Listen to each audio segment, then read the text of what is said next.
Greetings of the day. I am Dr. Anusha and today I will be talking about classification of synovial joints. Classification of synovial joints depending on number of articular surfaces are of three types: simple joint, compound joint and complex joint. In simple joint, two bones will enter articulation and examples are interphalangeal joints. In compound joint, more than two bones will enter articulation and they share a common articular capsule and examples are ankle joint and radiocarpal joint.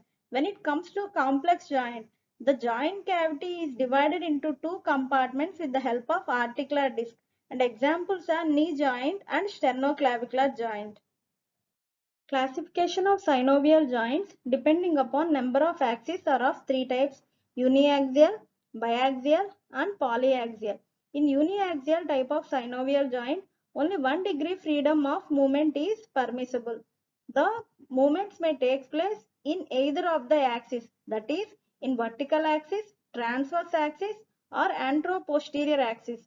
These uniaxial synovial joints are again divided into three types: hinge type of synovial joint, pivot type of synovial joint and condylar type of synovial joint. Biaxial type of synovial joints. In biaxial type of synovial joints, 2 degree freedom of mobility is permissible. Movements may take place both in anteroposterior and transverse axis. Biaxial type of synovial joints are in turn divided into ellipsoid and saddle type of synovial joints. Polyaxial type of synovial joints. In polyaxial type of synovial joints, 3 degree freedom of movement is permissible and movements may take place in anteroposterior, transverse and vertical axis. This polyaxial type of synovial joints are also called spheroidal or ball and socket type of synovial joints.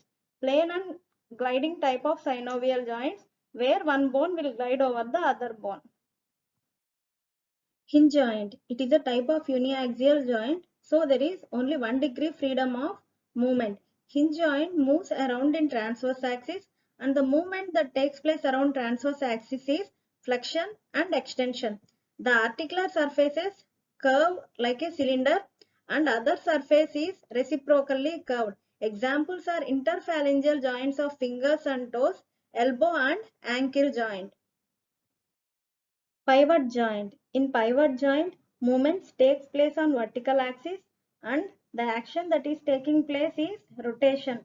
One bone will act as a pivot and which is encircled in the osteoligamentous ring. Examples are atlantoaxial joints and radioulnar joints. Condylar joint. It is a type of uniaxial joint where 1 degree freedom of movement is possible. In condylar joint, movement mainly occurs in transverse axis and partly on vertical axis. What is the movement that is taking place on transverse axis? That is flexion and extension. And in vertical axis, rotation will take place. Even though it is uniaxial joint, some amount of rotation is taking place. That is the reason it is called modified hinge joint. Each bone consists of distinct articular surfaces known as condyles and examples are, you can see condyle here and examples are knee joint and temporomandibular joint. Saddle and ellipsoid type of synovial joints are biaxial type of synovial joints. In biaxial type of synovial joints, 2 degree freedom of mobility is permissible. The movement will take place both in anteroposterior and transverse axis. In anteroposterior axis, abduction and adduction will take place, whereas in transverse axis, flexion and extension will take place. Then what is the difference between this saddle joint and ellipsoid joint? In saddle type of synovial joint, along with movement in transverse and anteroposterior axis, some amount of rotation will take place. That rotation we call it as conjunct rotation. Whereas in case of ellipsoid type of synovial joint, there is no such rotation. Coming to articular surfaces. Articular surfaces in saddle type of synovial joint are concavo-convex and reciprocally curved, whereas articular surfaces in ellipsoid type of synovial joint is convex and elliptical in outline. Let us see what are the examples of saddle type of synovial joint. Carpometacarpal joint and sternoclavicular joint. And coming to the ellipsoid type of synovial joint, Examples are wrist joint, atlanto-occipital joint, and metacarpophalangeal joint.